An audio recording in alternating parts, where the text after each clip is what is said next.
Welcome back, Khaleesi here.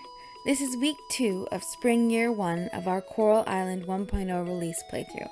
And without further ado, let's jump in.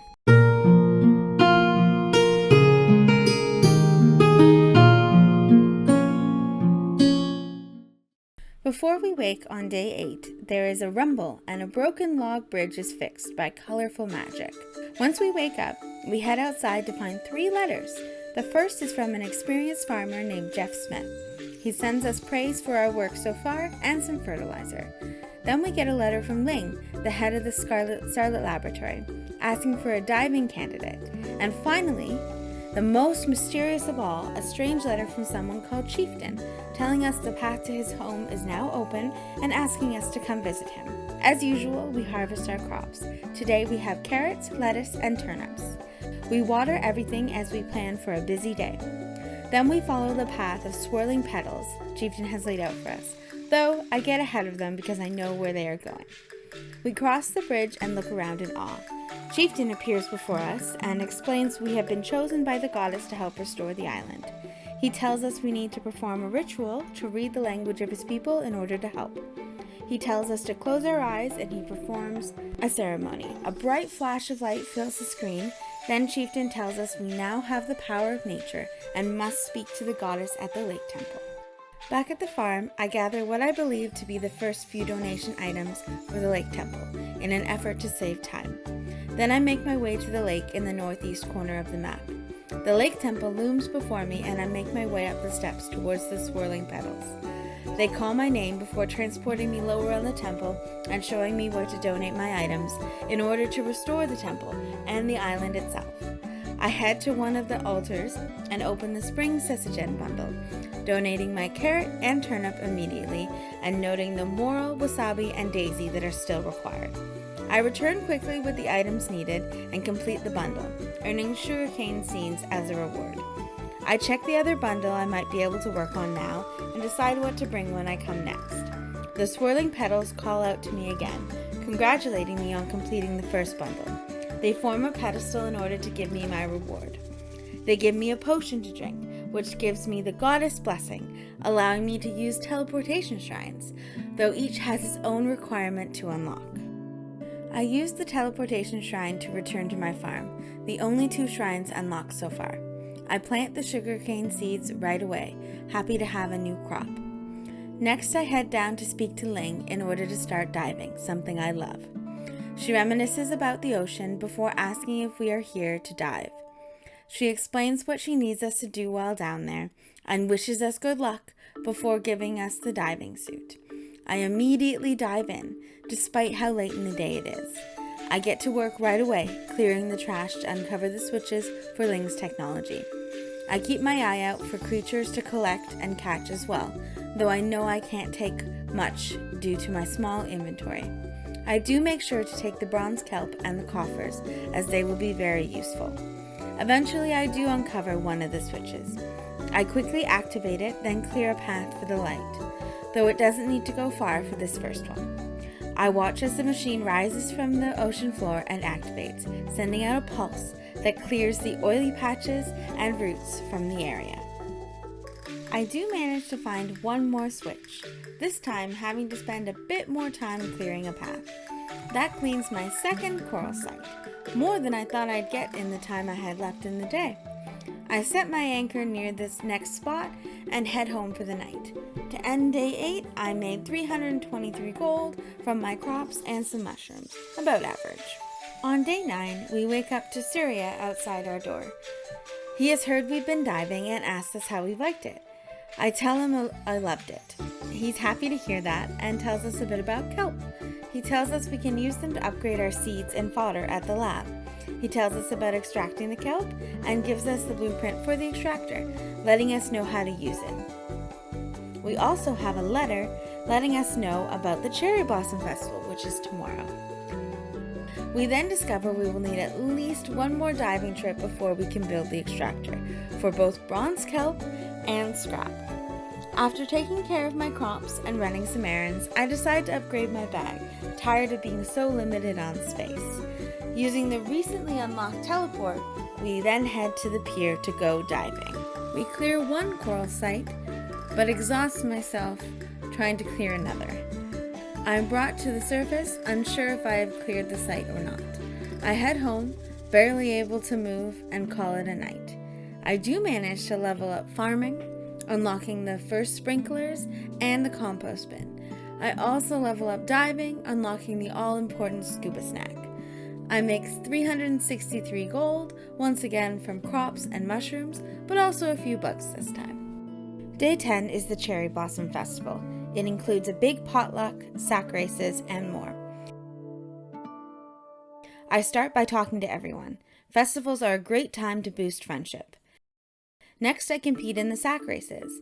I start out very strong, but end up third in my first race. I do get a reward, but I'm out of the tournament, so I try again. This time I do better and come in second, which means I progress to round 2. I come in third again by less than a second, meaning I'm once again out, and try one more time. This time I try to conserve my energy, but mess up right at the end, once again coming in third. After that, I choose not to continue. Finally, I put my potato in the hot pot before starting the main event.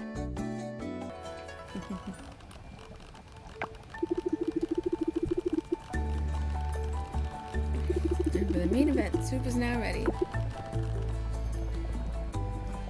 Potatoes are good in soup, right?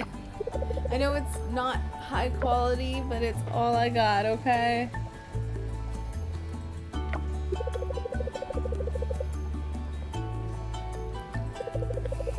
Time to taste. Oh, she nodded. It's okay. I taste nothing special in the soup. Well, as long as it's edible, consider it a success. Okay.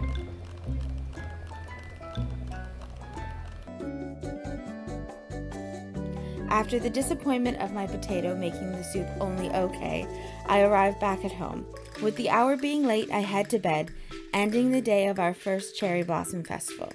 I increase a heart of friendship with Alice, Anne, Ben, Betty, Bree, Connor, Dinda, Eva, Frank, Jack, Joko, Kenny, Kira, Leah, Lily, Millie, Noah, Pablo, Paul, Sam, Scott, Suki, Surya, Yuri, and Zara. Nearly every villager who was there.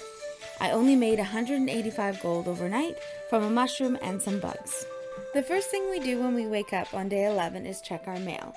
We have a letter from Millie telling us about merit points and asking us to meet her at the community center.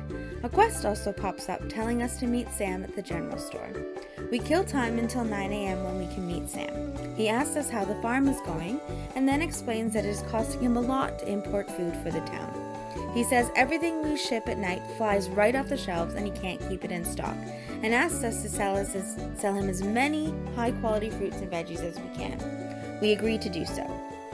We decide to spend the rest of the day diving. We notice that a site we weren't quite able to clear last time has stayed activated. All we need to do is finish clearing a path, which we do right away. Only a bit of trash is left, and we move on as the site is cleared. After consuming nearly all my food, I finally activate another site. It looks like I've already cleared the light path trying to find the node again, so I move on to looking for the next one. We find it fairly quickly, almost out of energy again. We once again have already cleared the light path. It looks like we have cleared all the sites in the starting area, so we move the anchor to the start of the next area, though we have to talk to Ling first before we can enter.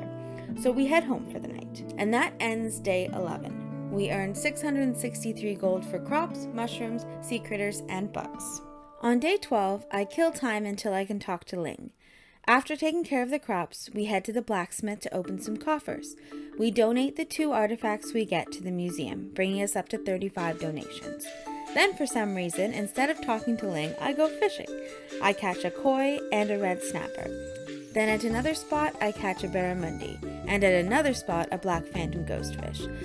Then I accept an errand to bring a peony to Eva. When I finally make it to the lab, it's closed. Because I got too distracted, I'll have to talk to Ling tomorrow. Disappointed in myself, I head to bed. I managed to level up catching, and I managed to make 682 gold from crops, mushrooms, shells, fish, and bugs. Not a bad day despite my distraction. On day 13, we wake up to find something very special in our mail, a sprinkler. I immediately find a good temporary home where it will reach the most crops. It's a big harvest day for daisies and sugarcane. After checking my map to discover the lab is closed today, I run about town making a few stops. My first stop is the blacksmith to open a coffer, which incredibly gets me a silver kelp. Then the museum to drop off a catfish I found in the trash. Then to the general store to give Eva the peony she requested. Back on the farm, I decide to make a compost bin to keep on top of compost production for fertilizer. Grabbing what food I have and collecting more on the way, I decide to spend the rest of the day in the mines, where I am surprised by Chieftain. He talks about the statues here and says they are his people, giants turned to stone. He asks us to descend each shaft to look for clues to free them. We agree to do so and resume our journey down the earth shaft. We work our way down the shaft, starting from floor 5, collecting bronze ore and slaying monsters along the way. I made it down to floor 10, earning a ring of speed as a reward. We decide to try for another 5 levels, but know we probably won't make it, so we prioritize bronze on each level. We make it to floor 13 before running out of food and needing to head home. And that ends day 13. We level up mining, unlocking the ability to make rope ladders. We make 426 gold from crops, mushrooms, and bugs. Not as good as we've been doing recently, but not bad. Before day 14 dawns, we see Magic clean and refill the hot springs at the north edge of the map. We can use these to refill our stamina at the sacrifice of time. We open our mail to find a letter from Suki asking for fresh spring vegetables, so I bring her a lettuce after tending to my crops. Then we finally go to the lab to talk to Ling about our diving progress. She lets us know she's been watching us using Kibble, our robot companion, and she's very happy with our work so far.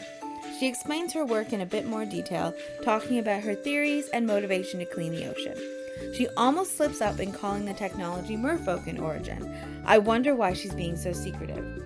She asks us to go deeper and clean more coral sites. We eagerly agree.